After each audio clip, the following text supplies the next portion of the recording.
Hit it. What's up, folks? Welcome to the call. Our daily Zoom up here with myself, the old man, and the young buck there, Michael Huggins, who is the phenom. What's up, everybody? Glad you could join us today. That's a good name for you, phenom. I'm gonna start using.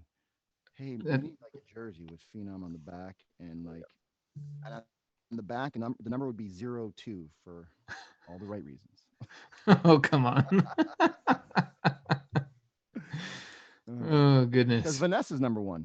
That's exactly it. See, all the Nah. right reasons. It's a nice recovery on my part.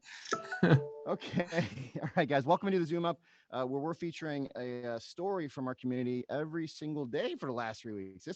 Look, I'm impressed with us. I mean, we're two men with no female help whatsoever. I don't think. I don't know if you have. no, My females are like, are we, is it our Zoom Up or is it Mike? I'm like, it's Mike. They're like, good. So I'm impressed with our ability to stay consistent.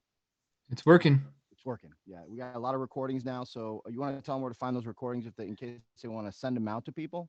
Yeah, absolutely. So, folks, we have a playlist on YouTube. So, if you go to Elevate Renata's YouTube channel, click on playlists, you'll see our Zoom Up playlist right there with over 20 videos in there now, and it's growing.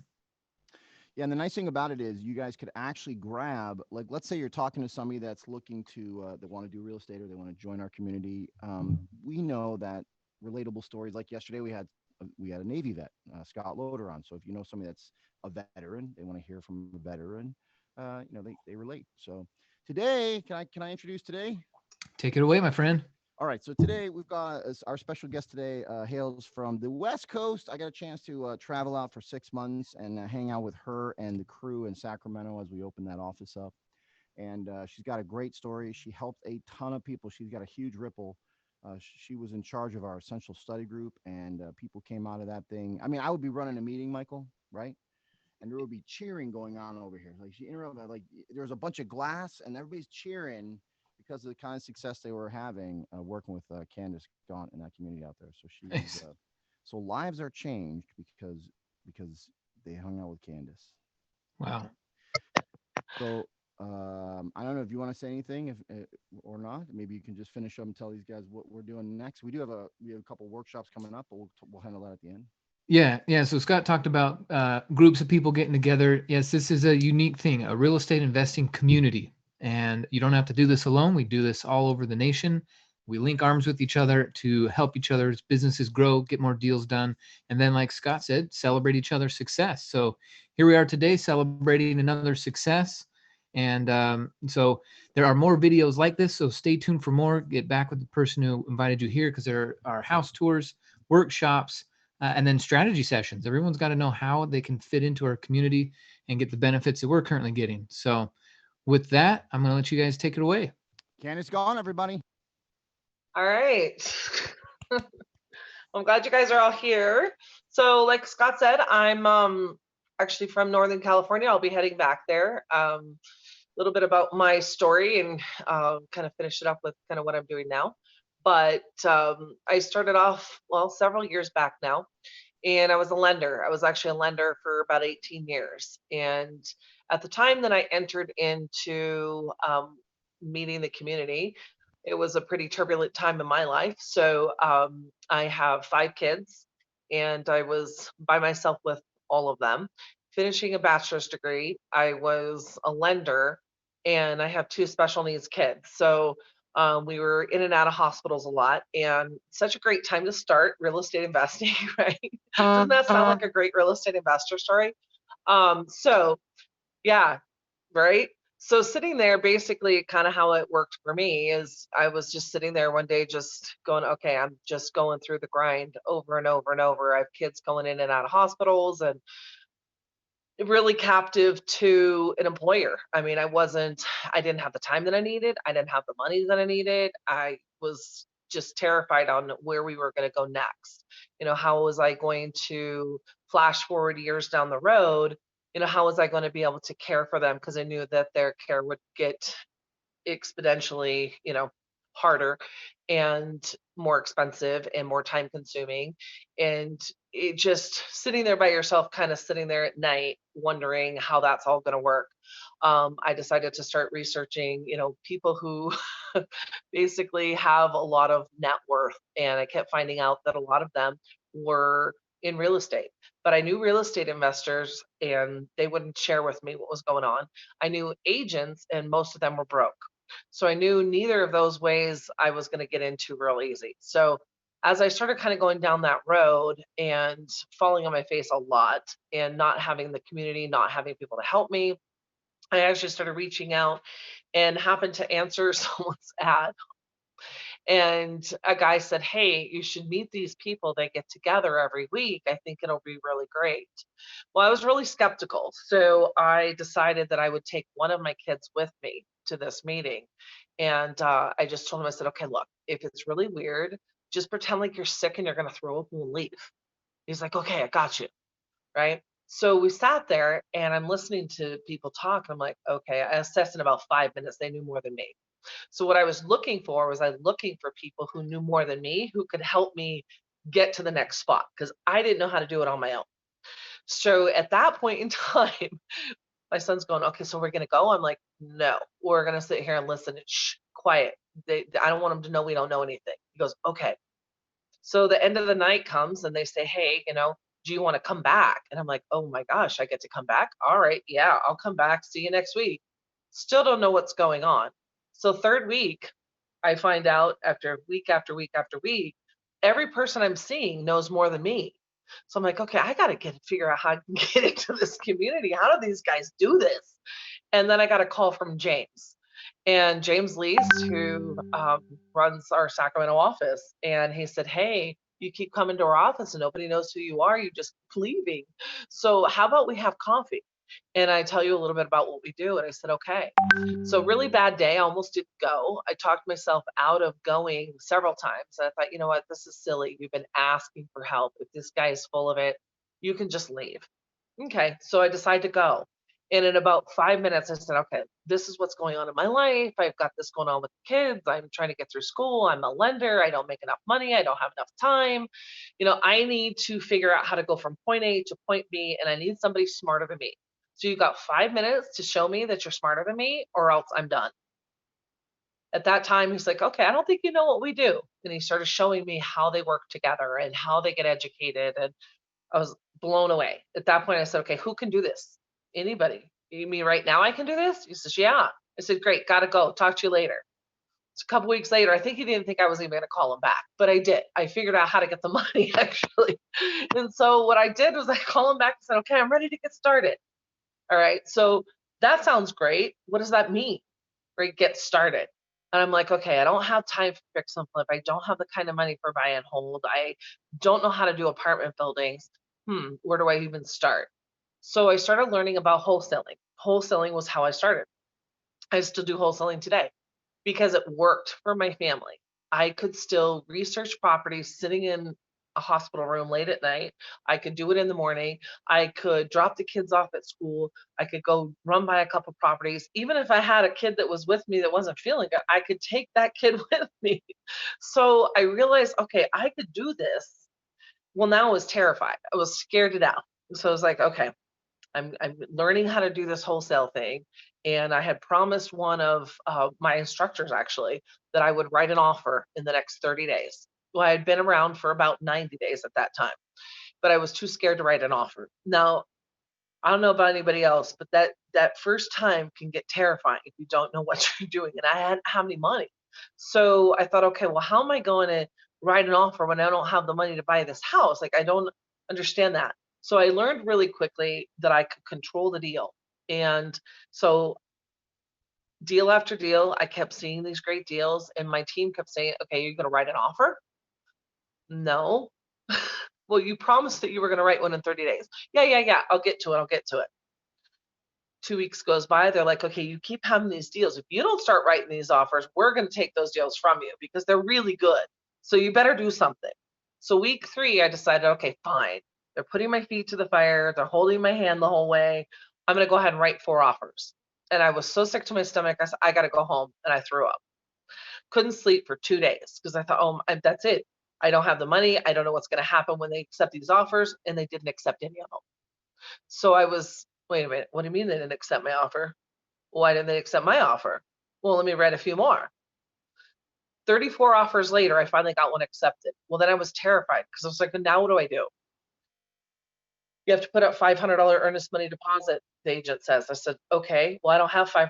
So I had to go borrow $250 of my $500 earnest money deposit just to be able to get into this deal. Terrifying. So I finally scrape it together in like 24 hours and I put the money in there. I mean, it might as well have been $10,000. It didn't matter. didn't have it, right? So I got it together though. So I said to a friend, look, here's the deal. I need to just borrow this for a couple weeks and I will give it back to you. Okay. So we finally get into the deal. Then I'm scrambling, going, okay, well, now what do I do next? So my team's like, okay, well, here, walk through this, So I was so terrified to go off the path, kind of like when you're driving in the fog and you're like, okay, I feel the little bumps on the road. I'm just going to stick right here. So whatever was in my classes at that time, I was like, okay, that's it. I'm going to go ahead and I'm going to listen to exactly what my instructor tells me to do. And 2 weeks later, I ended up closing the deal. So I turned that $500 into a $10,000 paycheck, right? Now I did this research, writing offers literally in the middle of the night, like 2 a.m., sitting in a hospital room with my kids. That's how that was.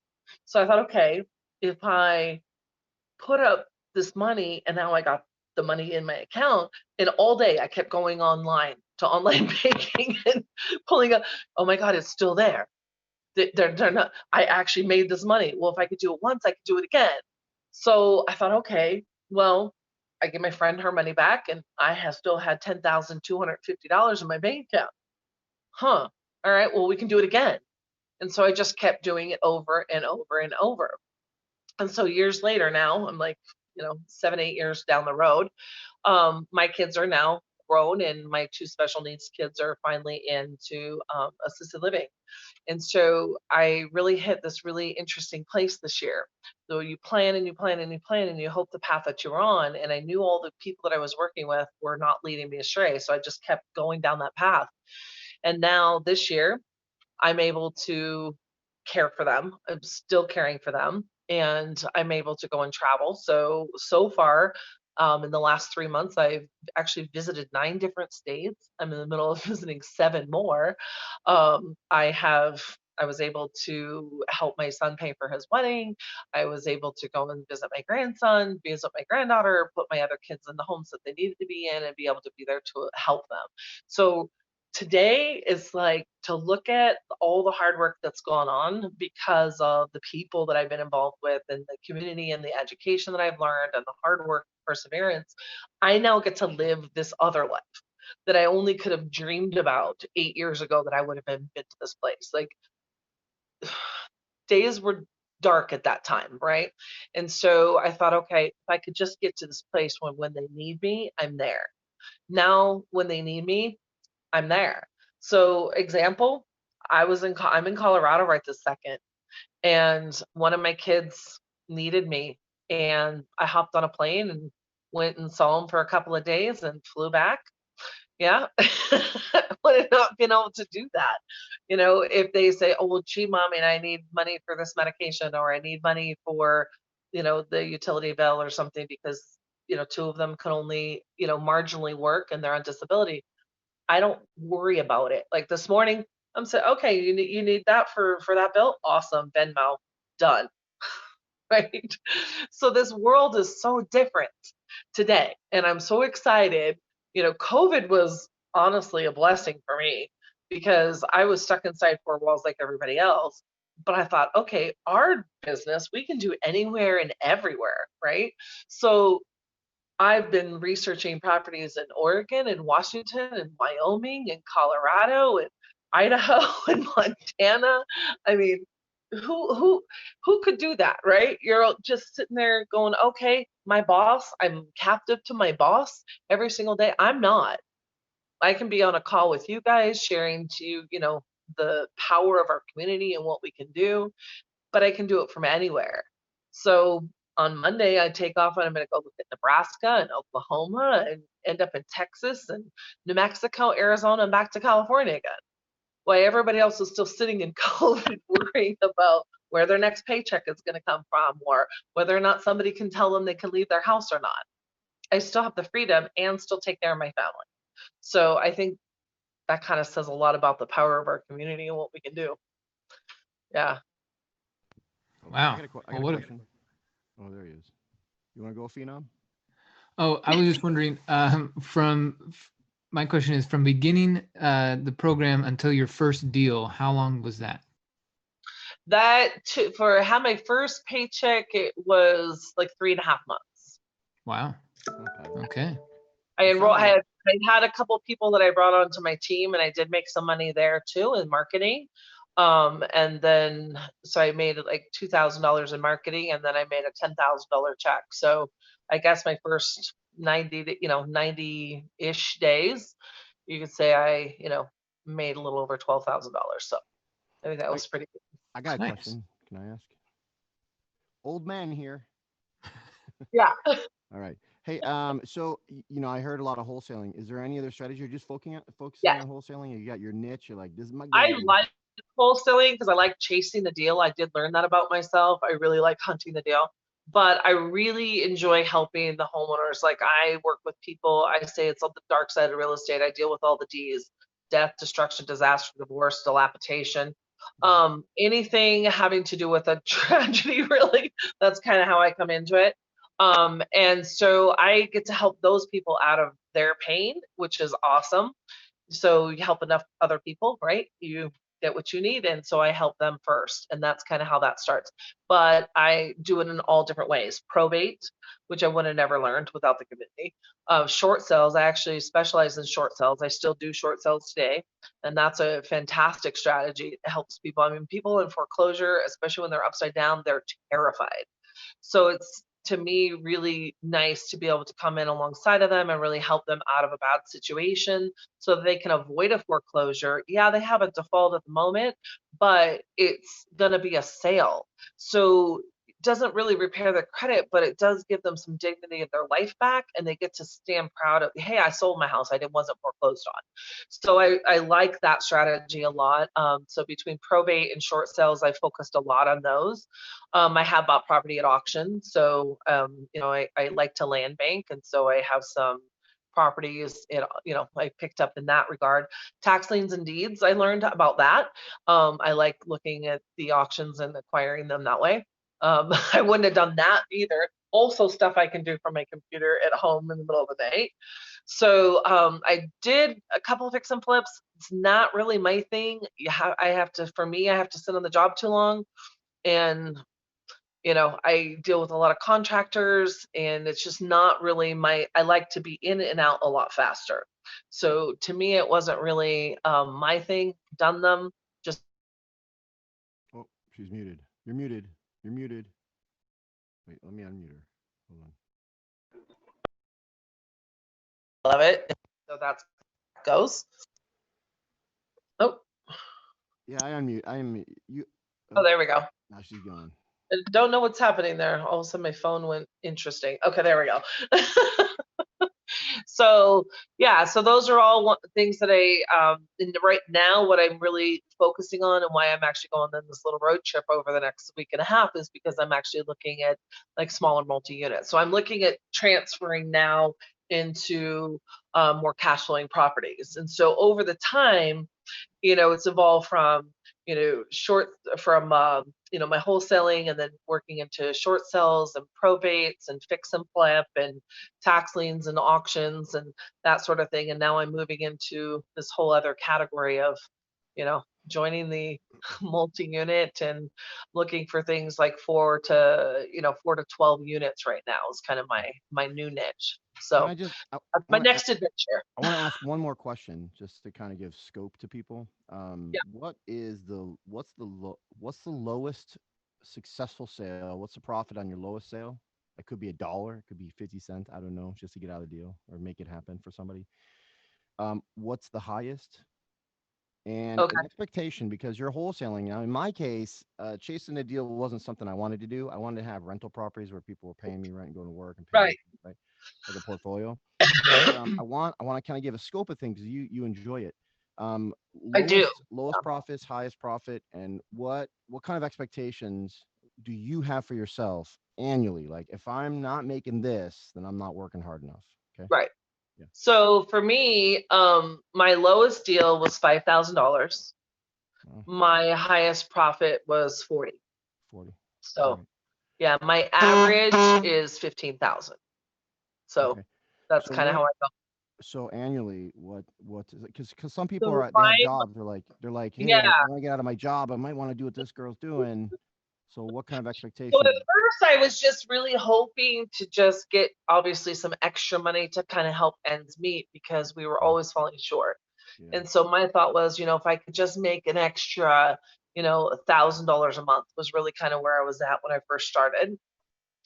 My goal was to be able to average 10,000 a month. Like that was always, my goal. And interestingly enough, is that was based on also a different mindset of the debt that I had at the time. So, the fun part is that I was able to, get into a different position come the beginning of actually by the 4th of January this last year. And so my overhead now is very, very low. My overhead is barely over what my original requirement of 1,000 a month was. So that kind Oh, of tells you something. wow. So I live a completely different life than I expected. So now, like, what do I want? I want to be able to get to $1 million a year. That's my goal. But what do I need? Yeah. 15,000 a year. Because I took strategies I learned actually in my classes and paid off all my debt. There you go. Velocity banking. Yeah. So that part's kind of cool. So what I have now, I own. I don't owe anybody. And so it's a really different shift. I mean, I can't, that's hard to kind of explain the peace level that you get. And it took me a while to really get it, but remember sitting there on January 4th when I paid cash for a car and got rid of the car I had a loan on. And that was the last piece. And I was like, whoa, what do I do tomorrow? Peace of mind, baby. More money coming in than going out, Right? and not fighting. Exactly. Yeah. So now my goals are changing, but it's different because technically, I guess I make more money than my debts, right? So wouldn't we be technically out of the rat race now, which is kind of a weird thing to say, but there's no debt there. So how much money do you need, right? And so today I would like to, yeah, I don't want to make less than 100 a year, but I'd like to make $1 million a year.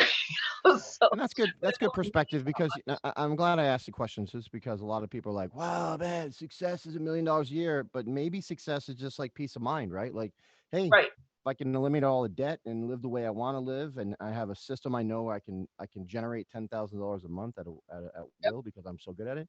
That might be a good goal for some people to hear on the line today. It's not a Yeah. perspective. It's not a perspective you hear a lot on these webinars. So. No. No. And so now I'm going into new goals and I'm like, okay, now I'm going to do buy and hold properties and then pay them off because I really like a debt-free life. I did realize that over the last couple months. That is more fun than I thought it would ever be. So don't want to go backwards, so there's good debt and bad debt, right? I learned a lot about that too. Like I can have good debt in order to generate cash flow properties, but then with that cash flow, because my overhead is so low, I can pay those off really fast. Yeah. And then that life is that life doesn't stop, right? My lifestyle will never go back to what it was. Then you're building an That's empire. priceless to me. All right. Well, I appreciate you getting on here. We've gone a little bit longer, but I think it was worth Yeah. it. I appreciate you. Michael, you guys want Phenom, Mr. Phenom.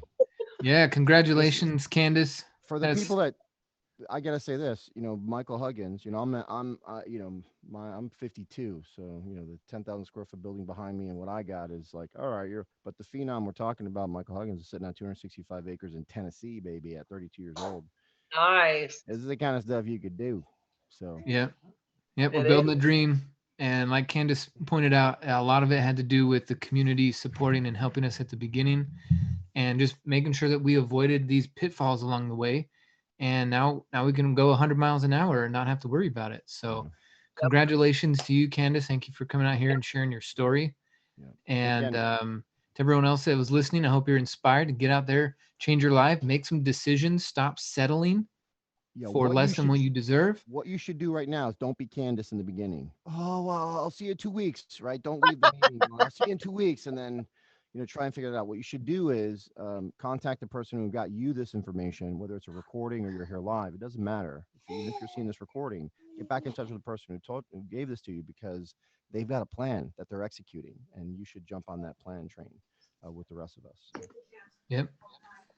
Yep. If you fail to plan to fail. Let's stay focused. We've been working this plan for over a decade now, and it's working. So again, if you like what you heard, go ahead and check out the YouTube channel. There's some more videos and stories there, and we will see you guys tomorrow for another episode. Have a great day, everyone. Tomorrow, hold on a second, just for everybody to know. Tomorrow, I already know who it's going to be. Cecilia Hakey.